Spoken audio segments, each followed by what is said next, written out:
ratito para que podamos dar inicio a la clase. Sí quería, pues primero que todo, hacer algunas salvedades con respecto a la pruebita que ustedes presentaron en esta semana, ¿verdad? Y algunos me escribieron porque la prueba les estaba generando, digamos que una mala calificación por puntos, por comas o porque agregaban, por ejemplo, palabras, es decir, que cuando ponían un dato numérico lo acompañaban de la palabra unidades y ya pues el sistema les ponía malo, pero no era porque el dato numérico estuviera malo, sino por colocar también letras. Ya hice las correcciones del caso para que todos estén tranquilos, ¿verdad? Y no vayan a estar ahí pues preocupados de que perdieron puntos por esos detalles, porque ya, repito, se hizo la corrección respectiva. De hecho, ustedes eventualmente pueden volver a corroborar la nota y ahí ya les va a aparecer pues los puntos sumados de forma correcta. Yo en el transcurso de la noche de hoy voy a terminar de revisar unas pruebitas porque si hay algunos compañeros que no la han terminado y pues yo prefiero como actualizar todo el registro de notas cuando todos hayan terminado. Pero eventualmente, repito, si hubiera también alguna otra salvedad o algún problemita, ¿verdad? Pues sí valdría la pena que lo cubriéramos. Por ahí hay un compañero que me pidió que explicara un casito de los que venían ahí en el examen. Pero el caso todavía no lo puedo explicar, digamos, aquí públicamente, por así decirlo, a raíz de que, como les comento, no todos los compañeros lo han terminado, entonces pues no les voy a soplar.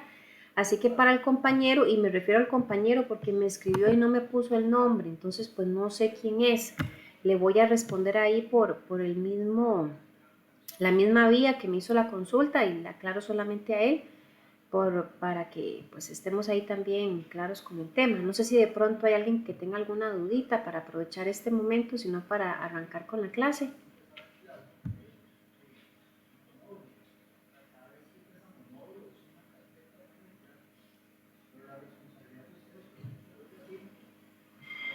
Bueno, entonces voy a partir del hecho de que estamos claros con estas salvedades de la pruebita. Recordarles, ¿verdad? Que hoy tenemos la segunda prueba. La prueba se va a habilitar a las 8 de la noche en la plataforma. Es una prueba súper cortita en comparación con otras que ya ustedes han desarrollado. Solamente es teoría, ¿verdad? Aunque hoy vamos a ver un poquito de cálculos, el examen viene solamente teórico. Y les repito, es bien cortito. Así que muy probablemente cuando se sienten a realizarlo, pues no les va a tomar mucho tiempo, la verdad. Bien, voy a compartir la pantalla. Un segundo.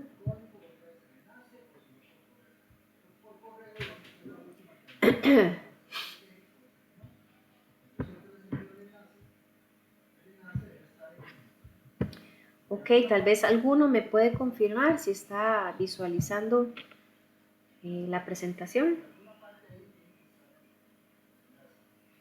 Sí, profe, sí se ve. Ok, gracias. Ahí es importante que para hoy, da igual que todas las clases, pero que hoy particularmente pues estén bien enfocados en la explicación, porque como les dije hace un ratito, pues hay algunas cosas que son como de cálculo. Me parece que de pronto van a estar un poquito familiarizados, ¿verdad? Porque vamos a ver un tipo de gráfico que es el histograma. Entonces muchas cositas que vimos en la parte de gráficos vamos a retomarlas acá, ya de manera más detallada. Entonces, como les decía, vamos a, el tema de la noche de hoy, todo el tema va a ser histogramas y con el manejo de distribuciones de frecuencia. Entonces, bueno, lo primero es conocer qué es un histograma. Y un histograma, pues es un resumen gráfico de un conjunto de datos. El éxito de esta herramienta radica en que se conjugan dos tipos de técnicas. La primera técnica es la estadística, que recordemos pues que la estadística es la recolección de datos acerca de un fenómeno, acerca de algún evento, acerca de lo que opina un cliente. O sea, la estadística en sí es recolectar datos sobre un tema y con esos datos sacar conclusiones de lo que me generaron esos datos obtenidos. Y por supuesto la toma de decisiones. Y la otra técnica, ¿verdad?, utilizar en el histograma para que sea exitosa son los gráficos en sí, que recordemos pues que son una representación de datos de manera sencilla para su interpretación. Eh, Ahí de pronto pues, tienen un pequeño ejemplo de cómo se observa un histograma. Podría ser que alguien diga, pero eso es un gráfico de barras, o eso es un gráfico de columnas. Bueno, tiene la misma forma, sí, pero su confección y su análisis es distinto, así que el nombre correcto es histograma. Ahora, ¿para qué sirve el histograma? Bueno, al menos podemos mencionar 5 utilidades. La primera utilidad es que el histograma permite organizar un gran volumen de información, o sea, mucha información, pero de manera gráfica, para observar la forma cómo se distribuyen los datos según su frecuencia y para la toma de decisiones. También el histograma permite obtener una comunicación clara y efectiva de la variabilidad del sistema, mostrar el resultado de un cambio en el sistema, por ejemplo, cuando de pronto en una línea de producción la empresa viene y hace un cambio en esa línea de producción, involucra tal vez un nuevo proceso o de pronto incorpora una máquina nueva o de pronto quita, ¿verdad?, algún paso por considerarlo innecesario, pues el histograma me va a permitir conocer si ese cambio que se hizo en el sistema dio resultados esperados o no esperados. Además, identificar anomalías o anormalidades, examinando la forma y comparar la variabilidad con los límites de especificación. Ahora, cuando hablamos de distribuciones de frecuencia, vean que me devuelvo un momentito para que ahí me sigan el hilo, vean que la primera diapositiva decía histogramas, distribuciones de frecuencia. Lo que hemos visto hasta el momentito es qué es el histograma y para qué sirve. Pero las distribuciones de frecuencia es la manera en que se comportan los datos. Y los datos, cuando los graficamos, pueden tener este tipo de comportamiento que observan en pantalla. O sea, pueden generar estas formas, ¿verdad?, o estas curvas que lo que representan es la manera en cómo se están agrupando datos. Ahí pues tenemos la simétrica, que es la ideal. También puede ser que presentemos o que más bien encontremos un comportamiento sesgado a la derecha, a la izquierda, tal vez en forma de J, en forma de J invertida, en forma de U, bimodal o multimodal. Más adelantito vamos a ver más en detalle esto, pero aquí sí es importante que por lo menos estemos claros en que cuando hablamos de distribuciones estamos hablando de la manera en que se agrupan los datos y que a la hora de representarlos gráficamente se pueden observar o mostrar con alguna de las formas que vemos en pantalla.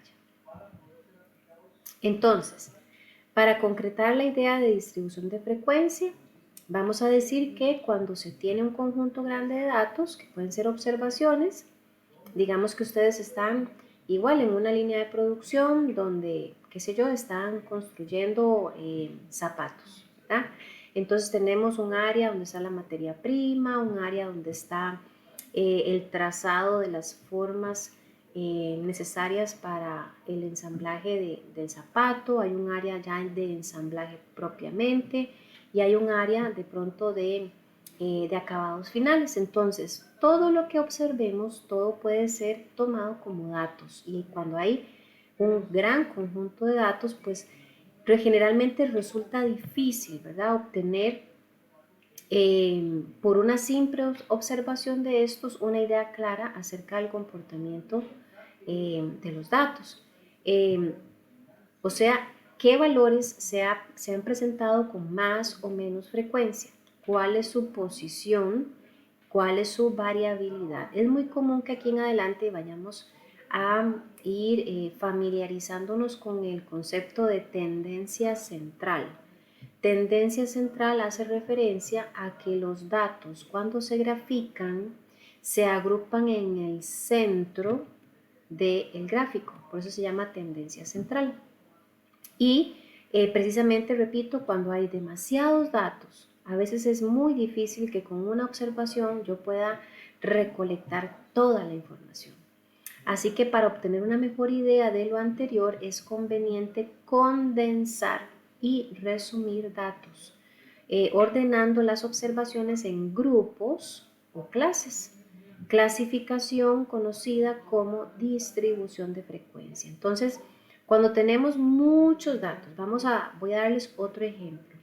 Vamos a suponer que trabajamos en una empresa donde tenemos compañeros y compañeras de diferentes edades y queremos conocer cuál es el nivel académico de los compañeros. Si estamos en una planta donde, por ejemplo, trabajan 3.000 personas, pues hacer una observación de 3.000 personas es una tarea compleja, ¿verdad? Muy ardua, y sacar análisis o interpretaciones o tomar decisiones de 3.000 datos diferentes puede ser algo bastante complicado y a veces hasta imposible. Entonces, para eso es que se utilizan las distribuciones de frecuencia, que lo que hacen es permitirme agrupar en categorías, llamémoslo así, a esos datos. Entonces, concretando la idea, si tengo 3.000 trabajadores y yo lo que necesito saber es las edades que tienen esos trabajadores para conocer sus niveles académicos,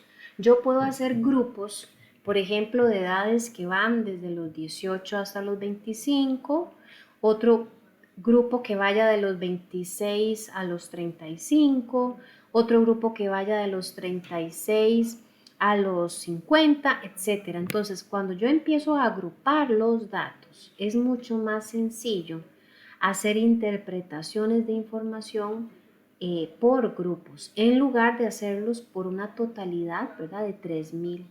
Entonces, esta es la idea de la distribución de frecuencias, es clasificar, resumir los datos, cuando repito son muchos datos, en grupos o clases.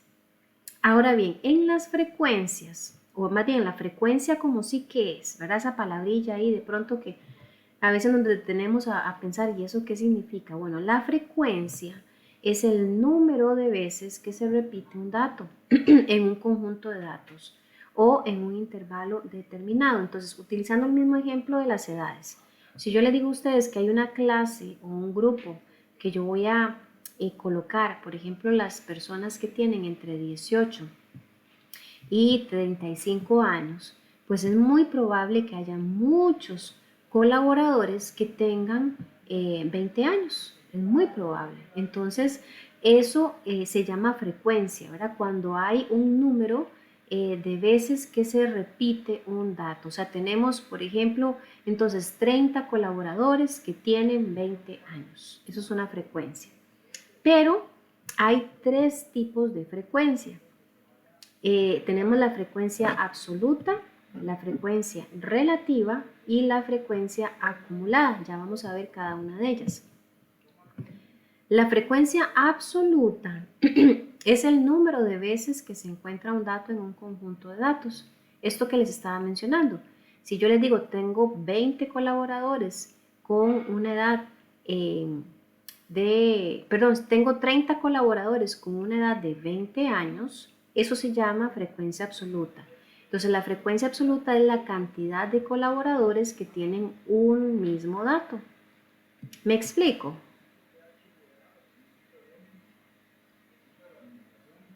Si alguien me confirma. Sí, profe. Sí, profe. Ok, gracias. Ahora bien, la frecuencia absoluta siempre son números enteros, ¿verdad? Que yo diga, bueno, son 20 colaboradores, o si yo estoy hablando de piezas, puedo hablar de 100 piezas. Así que siempre es un valor entero y vamos a identificarlo con las letras que ven en pantalla, NK, ¿verdad? Esa va a ser nuestra simbología para frecuencia absoluta. La siguiente frecuencia es la frecuencia relativa y ustedes probablemente ya están familiarizados con esto porque lo vimos en la parte de gráficos. La frecuencia absoluta siempre va a ser un valor porcentual. ¿Ok? Entonces, dije absoluta y relativa. La frecuencia relativa es un valor porcentual. Entonces vamos a decir que es una forma de representar porcentualmente el número de datos que se encuentra en cada clase. Y las siglas que vamos a utilizar para identificarla es la FK.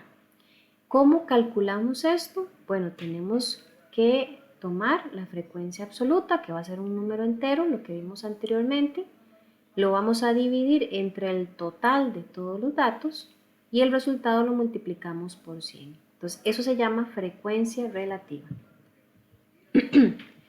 Y por último tenemos la frecuencia acumulada.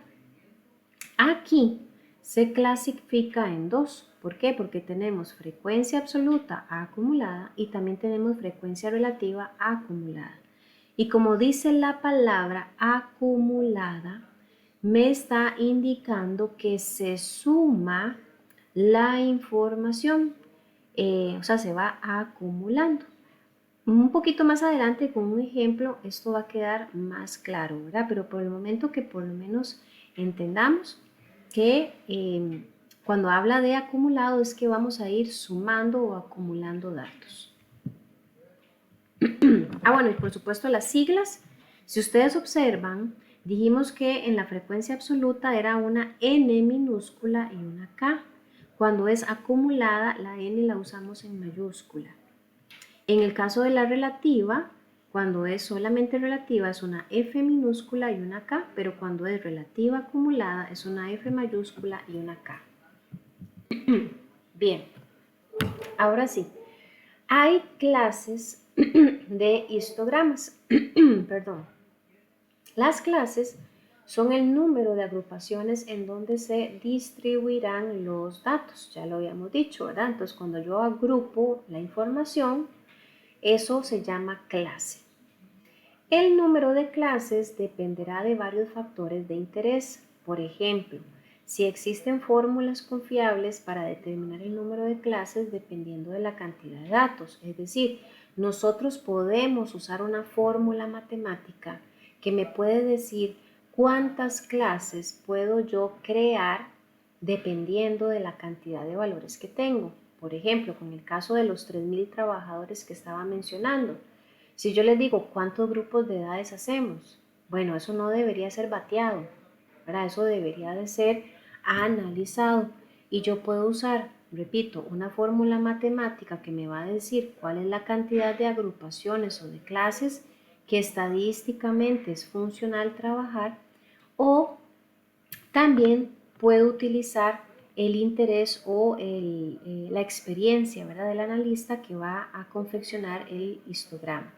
Ahora, cada una de las clases es un histograma, representa una barra del gráfico elaborado. Entonces, si ustedes ven esa imagen que está en pantalla, cada barrita me va a representar una clase. Entonces, imaginémonos el ejemplo de las edades que vengo a traer a colación. Si yo hubiera hecho una clase con edades que van de los 18 a los 25 años, estaría representada por la primera barra, que en este caso se ve bien pequeñita, o sea, vamos a suponer que son poquitos datos los que, o poquitas personas las que tienen edades en ese rango. En la segunda barra puede ser que yo ponga de 26 años a 35 años y así sucesivamente. O sea, cada barra va a representar cada clase que voy a crear y vamos a identificar las clases con la letra K minúscula.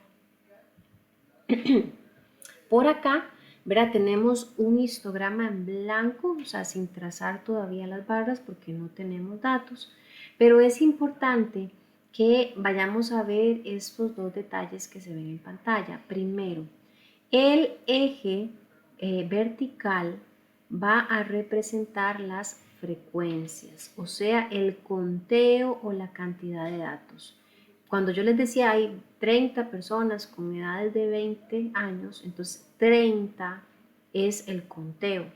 Eso tendría que ir en el eje, ¿verdad? Vertical.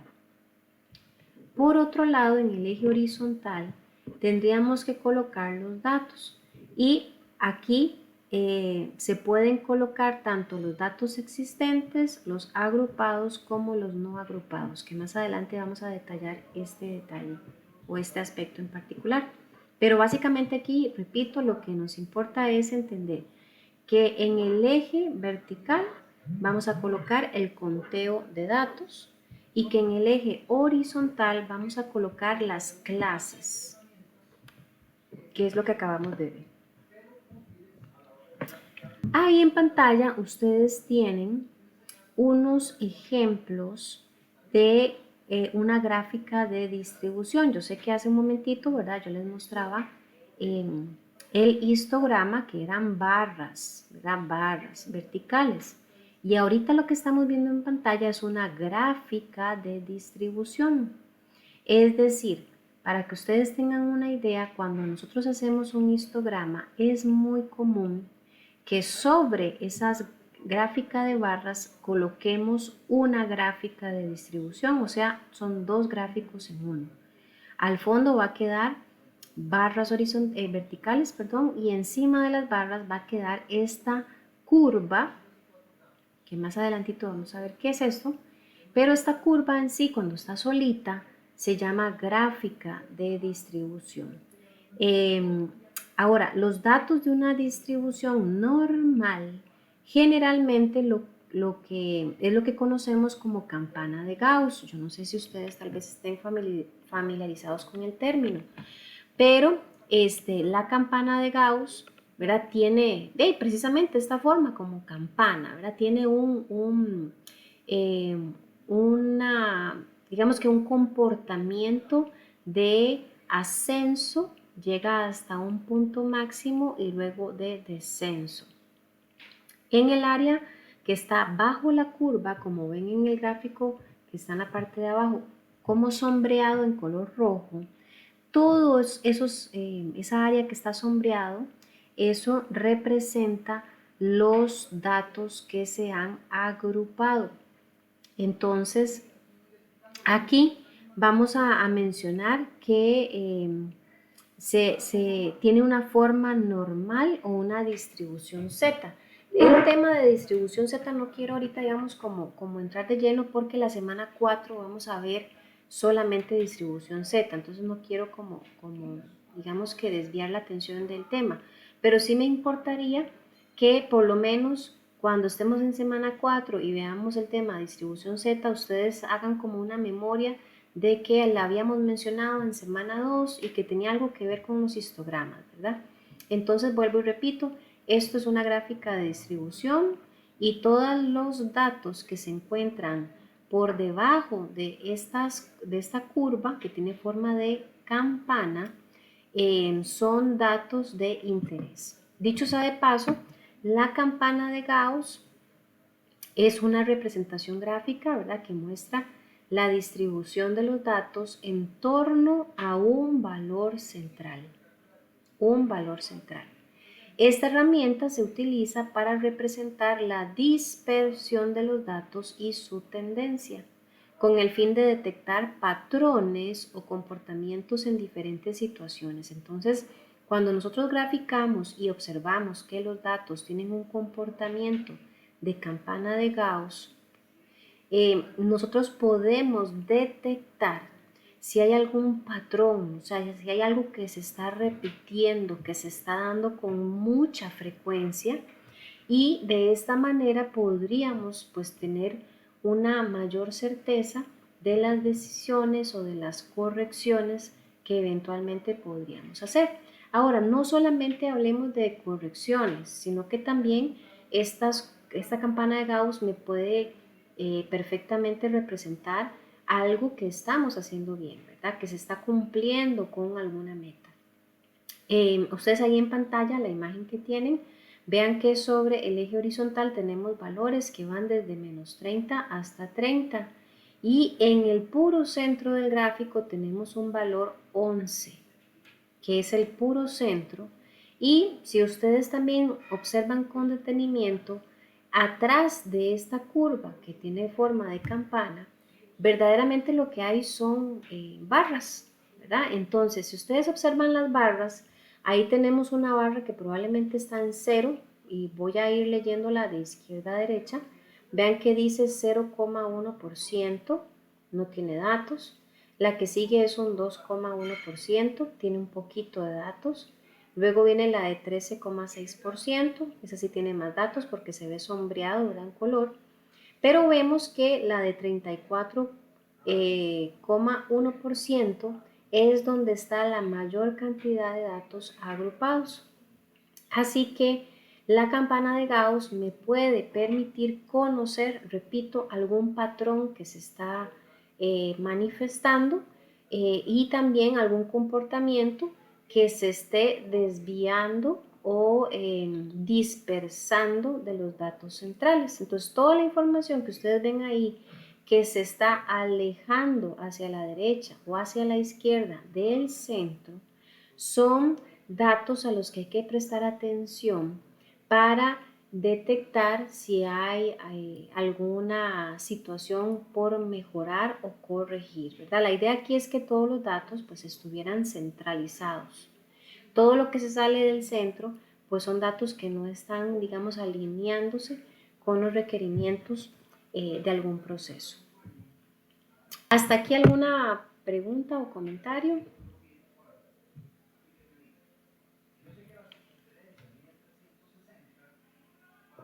Ok, bueno. Hace un ratito, de hecho me devuelvo para que vean que no se me olvida. Acá cuando vimos esta parte, en la parte de abajo decía datos existentes agrupados o no agrupados. Vamos a ver qué son los datos no agrupados. Y bueno, los datos no agrupados para una distribución de frecuencia representan los datos que, como dice su nombre, no se encuentran, digamos que clasificados o resumidos en clases. Entonces se enumeran todos los valores observados de la variable aleatoria. Por ejemplo, veamos este casito. Dice, cada planta del huerto produce un número determinado de frutos. Se pretende hacer una distribución de frecuencia e histograma para los valores dependiendo de lo que produce cada planta y hacer un conteo según esa producción. Y ustedes ahí lo que tienen es una tabla que alguien alimentó con la observación. Es decir, alguien se fue ahí al huerto y empezó a ver mata por mata o planta por planta y dijo, bueno, mira, esta primera planta tiene solamente un fruto. La siguiente planta tiene 5. Mira, esta otra tiene 7. Esta otra tiene 4 y ahí sucesivamente. O sea, esto que ven en pantalla simplemente es un conteo de los frutos que se observaron en plantas. Pero si ustedes así como lo ven, pues es información que al no estar clasificada, se le conoce como datos no agrupados, o sea, no tienen clases, que fue lo que expliqué hace un ratito. Ahora bien, aquí tenemos una distribución de frecuencia de datos no agrupados y vamos a aprovechar el ejemplo para que ustedes tengan más clarito el tema de las frecuencias que vimos antes, ¿verdad? El de la frecuencia relativa, la absoluta y las acumuladas. Entonces, si ustedes ven en este formato, tenemos 5 columnas. La primera columna, que tiene una letra K minúscula, lo habíamos visto antes, eso es para identificar las clases. Entonces ahí tenemos 7 clases. Luego tenemos la segunda columna que tiene las siglas NK, que hace referencia al a la frecuencia, perdón, absoluta, que yo les dije que era el conteo. Entonces vamos a suponer, para ir leyendo línea por línea, que en la clase 1 tenemos 3 plantas con la misma cantidad de frutos, ¿verdad? Aquí no estamos detallando como cuántos frutos, pero repito, estamos solamente como para chequear ese manejo de los conceptos. Entonces, repito, vamos a suponer que en la clase 1, de hecho, permítanme tal vez hacer como una pequeña salvedad para que quede mejor representado. Vamos a suponer entonces, voy a ponerlo por acá, que la clase 1 es igual a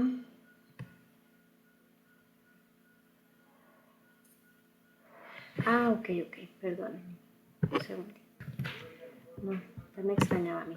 Retomo un momentito, por favor, esta parte de la recolección de datos.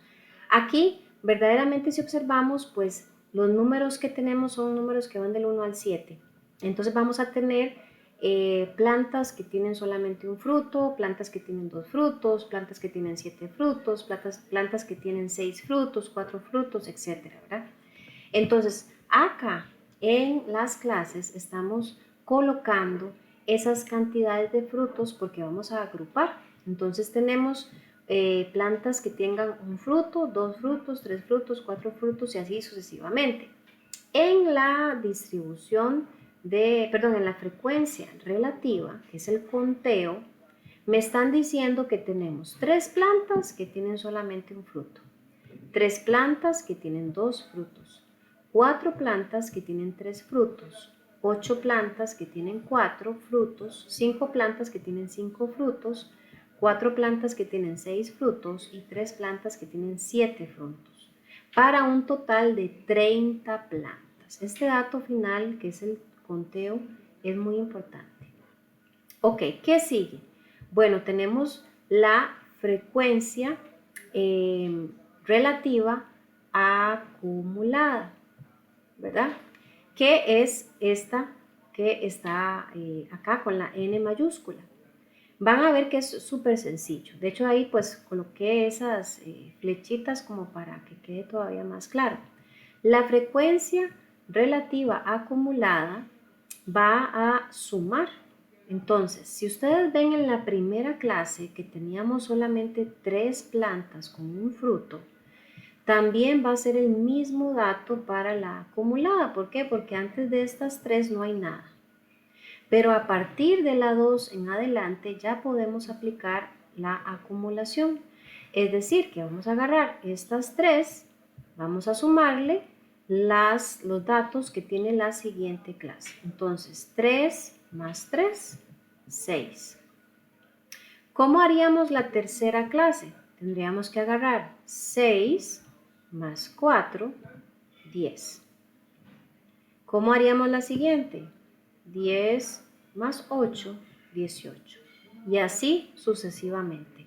Si esto yo lo estoy haciendo bien, quiero que observen que al final la última clase, en este caso la número 7, me va a dar el total de los datos, que eran 30. ¿Hasta ahí me siguen, muchachos?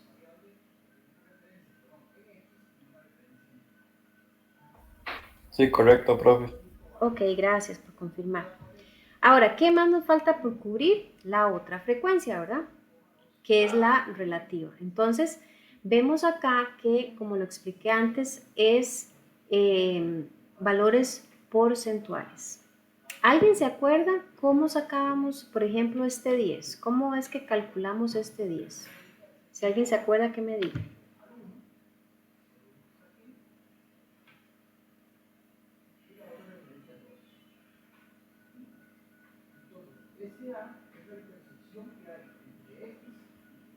No nos acordamos, el 10%.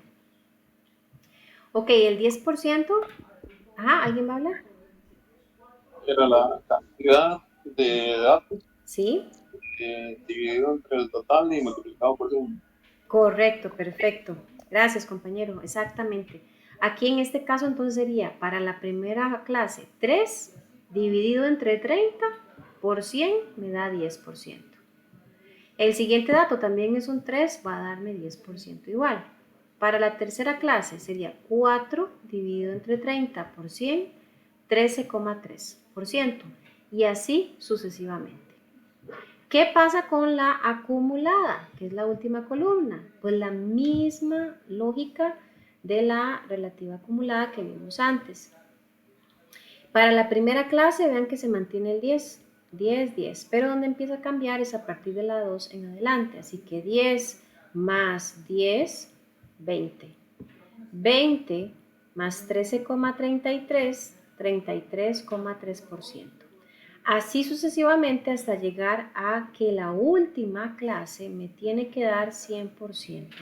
Hago una salvedad, ya lo había explicado en clases anteriores. La recomendación o lo ideal es que dé 100%, pero dependerá del redondeo que yo haga, que podría ser que me dé 99,90 o que me dé 100,02, ¿verdad? Una cosa así. Pero si eso se da, repito, es por un tema de redondeo. En la práctica, ¿verdad? En la empresa, la recomendación es que usemos todos los decimales y de hecho es muy probable que vayamos a usar Excel y Excel toma en cuenta todos los decimales, ¿verdad? Entonces, esto para que lo tengamos presente. ¿Alguna preguntita hasta acá?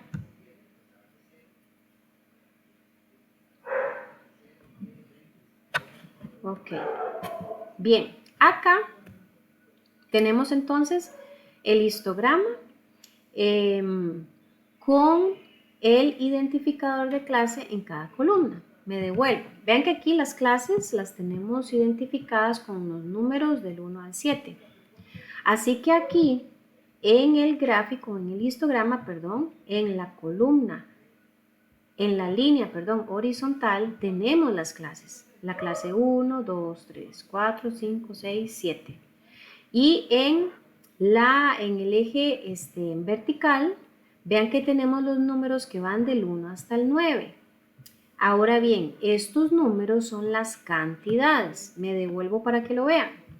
La clase 1 dice que tiene 3. Vamos a ver acá. La clase 1 tiene 3, igual que la 2, que tenían la misma cantidad de frutos, ¿verdad? Veamos la clase 3. La clase 3 tiene 4 datos. Aquí está la clase 3 y con una línea imaginaria vemos que coincide con el número 4. Entonces, repito, en el eje vertical vamos a colocar las cantidades y en el eje horizontal las clases. Bien, también, como les dije hace un ratito, ¿verdad? En el histograma podemos adicionar la curva de ajuste o la campana, que tiene forma de campana de Gauss. Esta campana de Gauss, les voy a ser honesta, ¿verdad? En Excel es, digamos, no es sencillo, digámoslo así, no es sencillo montar un gráfico con esta curva en Excel. Digamos que hay que hacer como varias cosillas que son como de mañas, más que todo, pero Excel no tiene la capacidad de hacer estos dos gráficos de forma automática. A uno lo que le correspondría es hacer los dos por separados y cuando ya están listos, pues agarrar uno y ponerlo encima del otro de forma manual. Pero ¿qué pasa? Que es muy probable que en las empresas, en el departamento de calidad, utilicen programas que sí están debidamente, digamos, generados o preparados con herramientas que sí hacen este proceso de forma automática. Y una de estas herramientas es Minitab, ¿verdad? Minitab sí tiene la capacidad de hacer esta graficación de forma automática con la alimentación de los datos. Ahora, solamente quiero pues que observen una particularidad que tiene la curva para ver si son, digamos que buenos observadores. Generalmente la curva aunque está un poquito más adelante, pero la idea es que cada una de estas columnas tiene un punto central, ¿verdad? Un punto que yo puedo dibujar, si lo hago a mano, en el puro centro de cada columna. Y se dice que esta curva de alguna manera trata de pasar por esos centros o esos puntos medios de cada barra, ¿verdad? Entonces, si el día de mañana ustedes quieren hacer, por ejemplo, una curva de ajuste, pero manualmente, en papel, y ustedes dicen, ¿y cómo hago la curva? Ahí al cálculo, al ojo. No, no, no. Vamos a tener que dibujar puntos en el puro centro del borde de cada columna y trazaríamos esta curva que tiene que nacer desde el cero del eje y empezamos a elevarlo. Aquí tal vez pues no se aprecia muy bien, al menos en esta primera columna, ¿verdad? Porque este trazo no está tocando el borde, pero si pudiéramos imaginarnos que aquí está el puro centro de esta columna, de alguna manera esta curva va a ir a tocar esos centros o esos puntos medios de cada una de las barras y siempre va a tener esta forma de campana, siempre. Ok, entonces, repito, cuando hablamos de datos no agrupados, pues es un conjunto, una lista de datos que no han sido clasificados. A eso nos referimos. Y esto que hicimos aquí es una forma de distribución de frecuencia de datos no agrupados. Estamos construyendo una distribución de frecuencia con base en datos no agrupados. Vamos a ver ahora los datos que sí están agrupados. Y aquí, para avanzar correctamente, tenemos un nuevo concepto. Y este concepto se llama rango. Y el rango, pues, es la resta de un valor máximo con un valor mínimo. El rango, para que quede más clarito, por así decirlo, es el ancho que tiene cada clase. Ya lo vamos a ver. Dice acá, el rango nos da la referencia de qué tan largo, aquí es largo, qué pena, déjenme corregir, de qué tan largo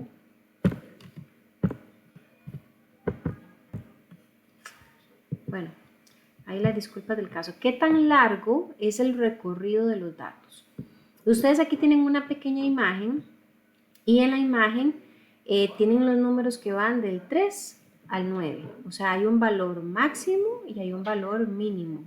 El rango simplemente es la resta del valor máximo menos el mínimo. Entonces 9 menos 3 es 6. Ya lo vamos a ver. ¿Cómo es que se aplica esto? Vamos a ir viendo, ¿verdad? En este paso a paso cómo es que se confecciona también la distribución de frecuencia, pero con datos agrupados. Entonces el primer dato que estamos aprendiendo acá es a cómo se calcula el rango, que ya les dije que es el ancho de la clase. Otro elemento importante es saber cómo yo voy a escoger la cantidad de clases. Lo vimos unas diapositivas arriba, ¿verdad? Que eso no tiene que ser así antojadizamente, que el ideal es utilizar una fórmula matemática para saber cuántas clases debo yo construir, o si tuviera pues mucha expertise en el tema, pues sí podría de pronto recordar, bueno, para investigaciones o para trabajos anteriores con una cantidad parecida, trabajamos tantas clases, hagamos lo mismo ahora, ¿verdad? Entonces, pero la recomendación es generalmente utilizar el cálculo matemático, que es el que ustedes tienen en pantalla.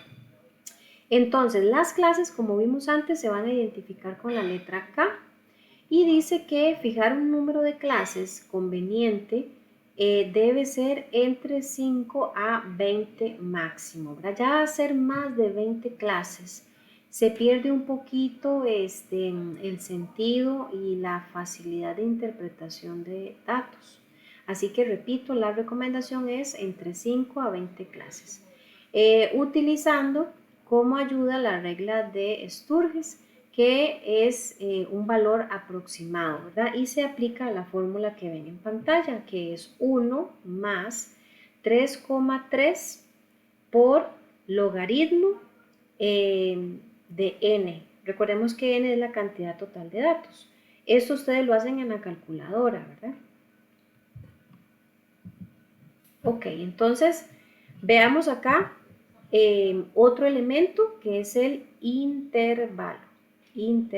El intervalo es el ancho de cada una de las clases. Cada intervalo debe ser igual a todos los demás, es decir, todas las clases tendrán el mismo ancho. No se debe confundir el ancho con el número de datos que está en cada clase. Eso dependerá de la distribución que tenga cada clase y conteo de ellas. ¿Cuál es el cálculo que hacemos para averiguar el intervalo? Vamos a tomar R, que es rango, lo vamos a dividir entre K, que es el número de clases. Entonces, quiero que observen algo. Aquí tenemos que seguir un orden. Me devuelvo. Primero tengo que averiguar el rango. Después tengo que averiguar las clases para poder averiguar el intervalo, porque el intervalo se alimenta de los dos datos anteriores. Ok. Luego tenemos los límites de clases. Y esto es bastante sencillo, vean, cada clase va a tener siempre un límite inferior y un límite superior. Al principio cuando les daba el ejemplo de las edades, que yo les decía, bueno, vamos a hacer un grupo que va de 18 a 25 años. 18 es el límite inferior de esa primera clase y 25 sería el límite superior de esa primera clase. O sea, cada clase va a tener un límite superior y un límite inferior. Y se va a representar con la letra C. Aquí sería importante, ¿verdad? Para los que repasan y demás, que tal vez vayan haciendo como una nota, un cuadrito, un resumen de las letras, ¿verdad? Que representan cada una de los aspectos que vamos viendo.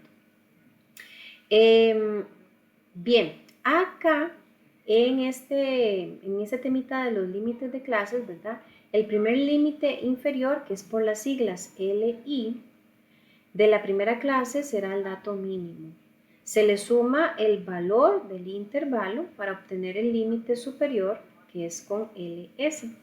Los datos que se contabilicen dentro de cada clase quedarán fuera si son iguales al valor del límite superior. El límite inferior de cada clase es igual al límite superior de la clase anterior. Entonces vemos acá en pantalla, muy importante, ojo acá. Dice que el dato mínimo es 15 y me dice además que el intervalo es 4. Entonces, ¿cómo construyo los límites de una clase con estos dos datos? Vean qué fácil. La primera clase me dice que el dato mínimo es 15. Entonces yo empiezo aquí, dice el límite inferior 15, porque es el mínimo. Y me dice que le sumo el valor del intervalo. Y el intervalo que me dieron es 4. Así que 15 más 4, 19. Además me está indicando que la siguiente clase va a empezar con el límite superior del anterior. Entonces, si el superior era 19 en la clase 1, 19 va a ser el inferior de la clase 2. Y repetimos el proceso. 19 más 4, 23. 23 pasa a ser el límite inferior de la clase 3 y le sumamos 4. 23 más 4, 27. Y ahí vamos sucesivamente. ¿Se comprende esta parte, muchachos?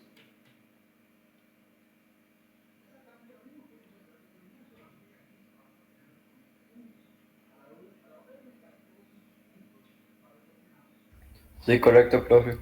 Ok, perfecto.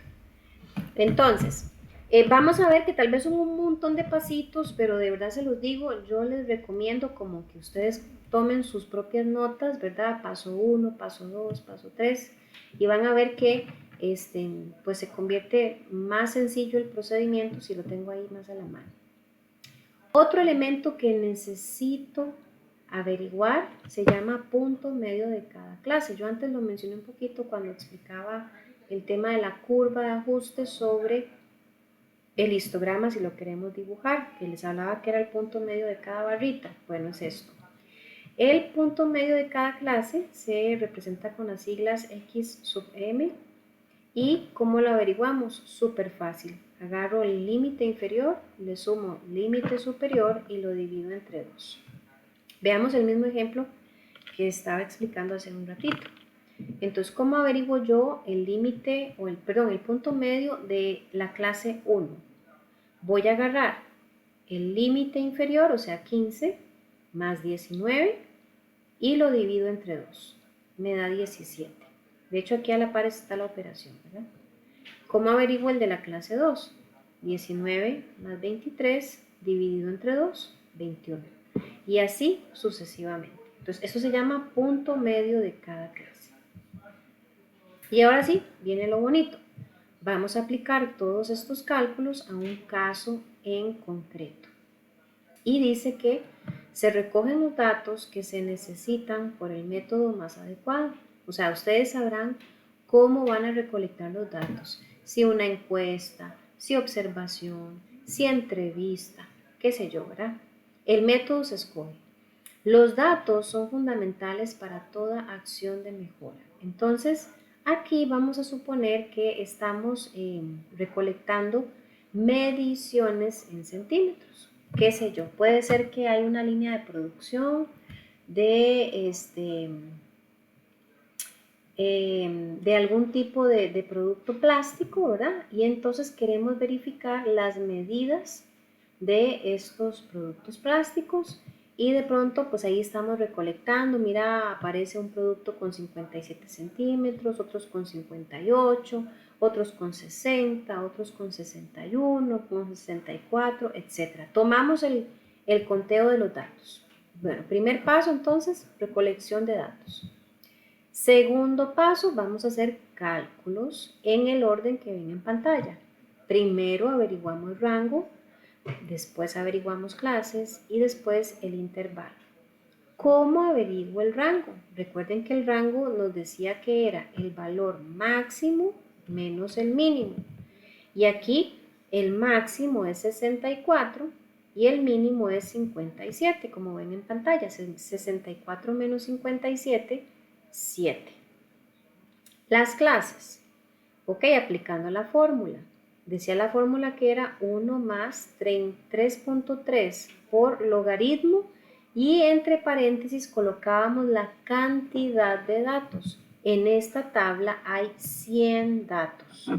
Por eso es que ustedes ven ahí en la fórmula el 100 entre paréntesis. Y el resultado da 7,6.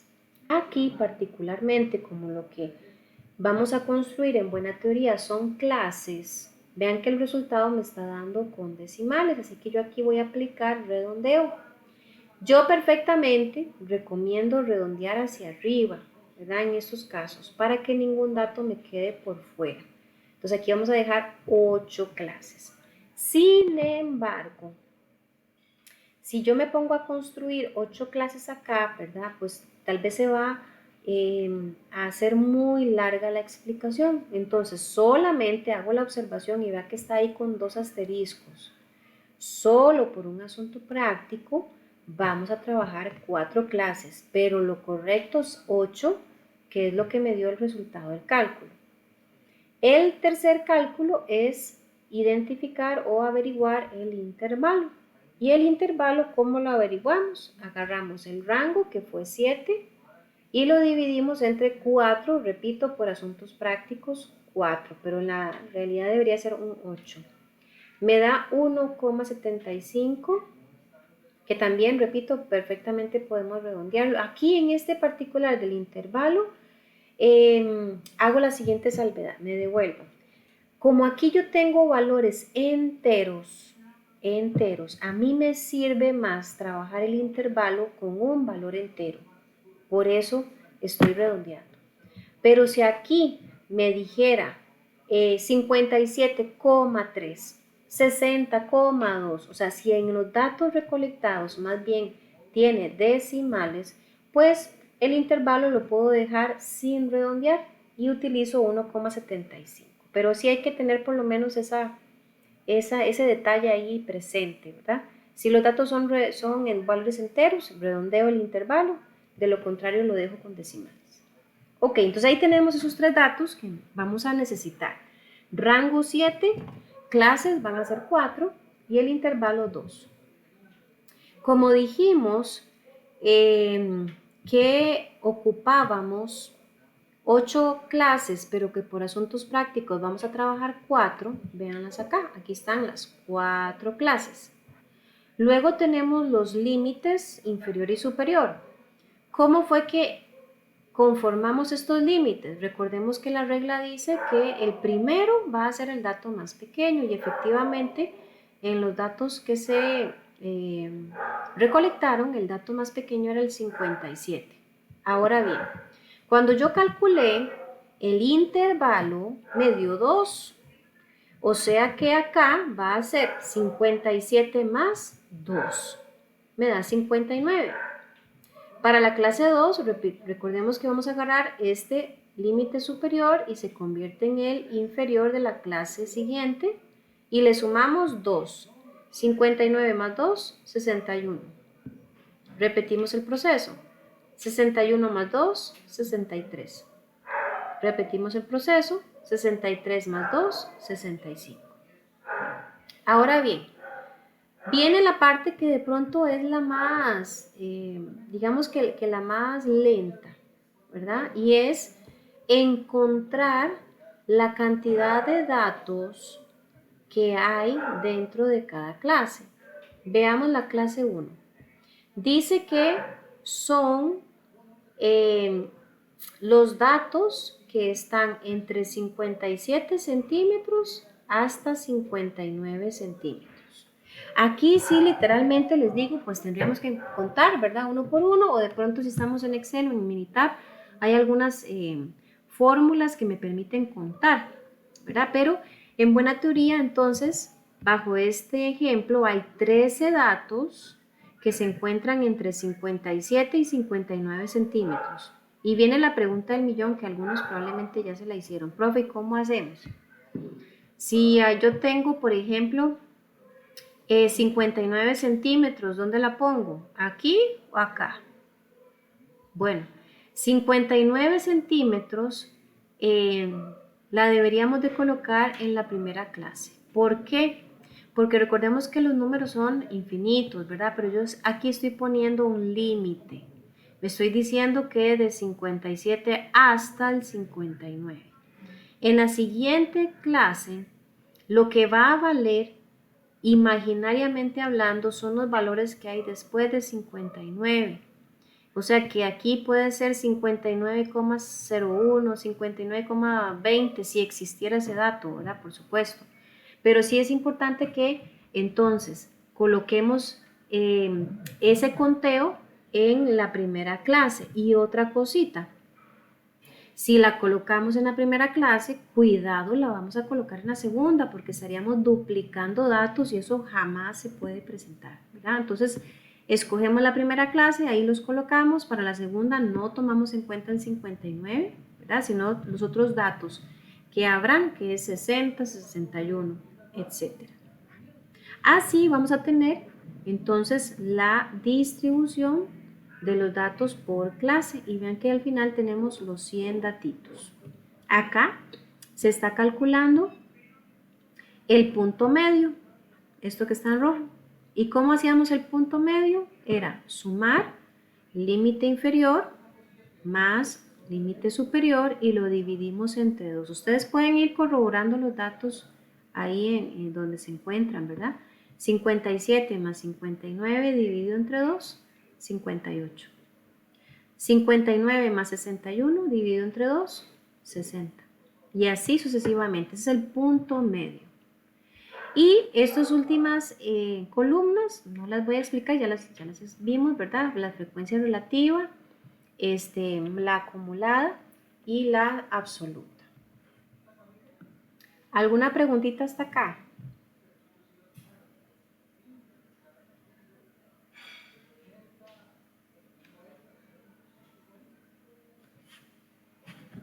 Ok.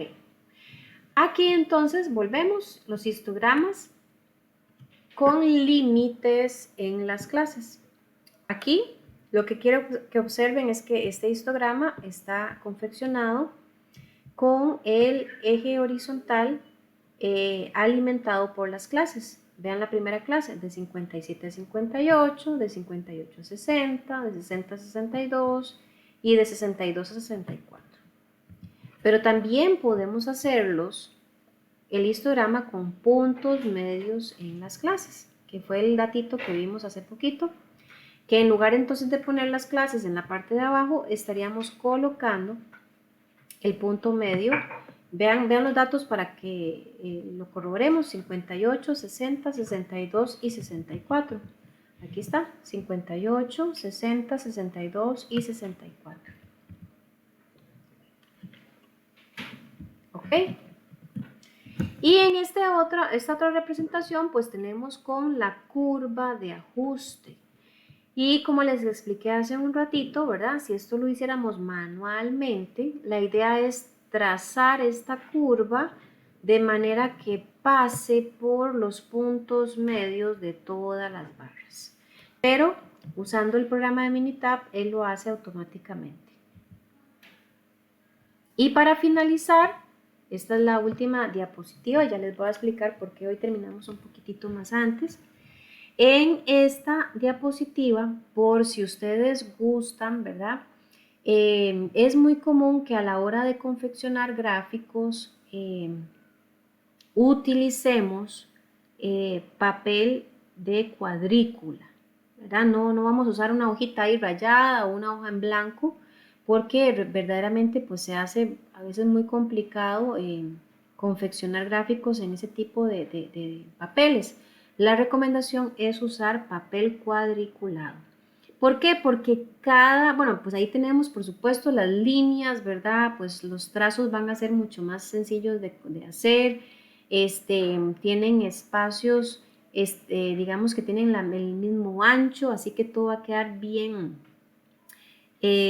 diseñado. Y muy importante, ¿verdad? A modo ahí de salvedad, es que, como observan en pantalla, estas 4 cuadrículas o cualquier cuadrícula, ¿verdad? Pero que sean 4, representan 1 centímetro cuadrado en la realidad. Y lo otro es que a la hora de confeccionar gráficos en este papel se recomienda que las columnas abarquen 2 o 4 cuadrículas de ancho, pero que todas sean del mismo ancho y estén en la misma distancia. O sea, ustedes o hacen gráficos donde todas las barras van a ser de 2 cuadrículas, o hacen gráficos donde todas las barras van a ser de 4 cuadrículas, pero no podemos combinarlas, eso es lo importante. Hacemos todas de la misma dimensión, llamémoslo así. Porque sí es clave que se vea todo bien prolijo, ¿verdad? Como decimos, y bien detalladito. ¿Hasta acá hay alguna preguntita?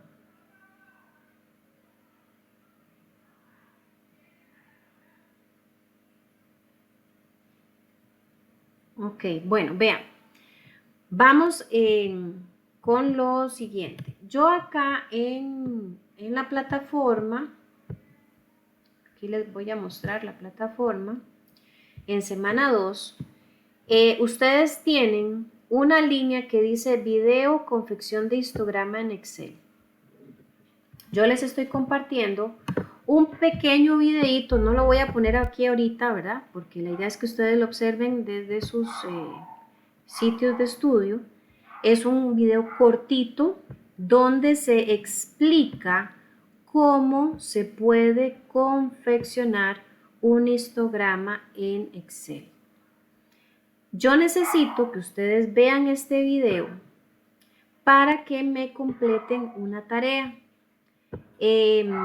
Yo aún no he posteado la tarea, de hecho la tarea la voy a colocar por aparte, y la tareita es que yo les voy a dar unos datos para que con esos datos ustedes puedan confeccionar toda la distribución de frecuencia que acabo de explicar, todos los cálculos, ¿verdad?, que hicimos. Ahora, Si alguien me dice, profe, vieras que yo, no sé, no tengo Excel o no tengo acceso a Excel, qué sé yo. Entonces, en esos casos van a resolverlo en un papel, pero yo de verdad les pido que ojalá sea cuadriculado. Eso eventualmente no se van a ir a comprar ahí, no sé, un cuaderno cuadriculado solo por esto. De pronto tal vez en alguna fotocopiadora pueden imprimir eh, un formato de hoja cuadriculada para que sí me lo hagan bien, pero vuelvo y repito, particularmente para esta tarea, o la hacen en Excel, o si la hacen a mano, tiene que ser en hoja cuadriculada. Van a desarrollar todos los cálculos ahí mismo, bien sea en Excel o en la hoja cuadriculada, le toman, si es hoja cuadriculada, le toman foto y la suben a la tarea. Si lo hacen en Excel, guardan el archivito de Excel y me lo suben ahí a la tarea. Esta va a ser bastante sencillito, ¿verdad? Como ya les digo, esta actividad, de hecho, permítanme un momentito para irla creando, pero es parte de las actividades que tenemos pues para este módulo. Y como se les había mencionado en su momento, la idea es ir subiendo un poquito el nivel, ¿verdad? Voy a ponerle por aquí histograma. Y en un ratito pues les voy a habilitar los datos para la tarea. Entonces, para que estemos claros con la instrucción, van a ver el videito de Excel para que los que tengan la posibilidad me hagan la tarea que en un ratito les voy a habilitar en Excel. Si no pueden hacerlo en Excel, lo van a hacer a mano. Y finalmente, pues está el examen, que el examen se los voy a habilitar de una vez. Lo tenía programado para las 8, pero voy a ponerlo para las 7:30.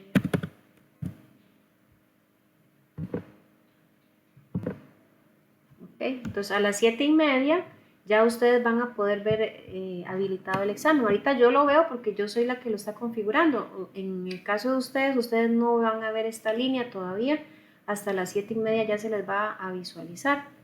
Pero repito, entonces, básicamente para esta semana vamos a tener esta tarea de confeccionar un histograma y el examen, que les dije al inicio, es un examen cortito, es teoría nada más, y pues eso sería todo por hoy, a no ser de que alguien, pues por supuesto, tenga alguna preguntita y con todo gusto le colaboro.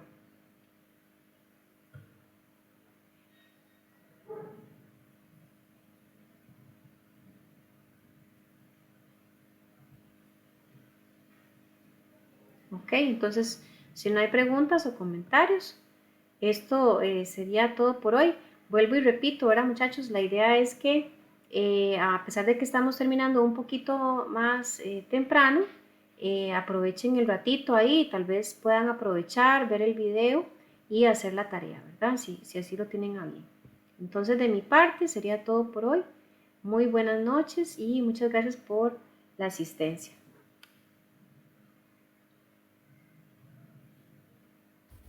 Buenas noches, muchas gracias, profe. Profe. Con todo gusto, buenas noches.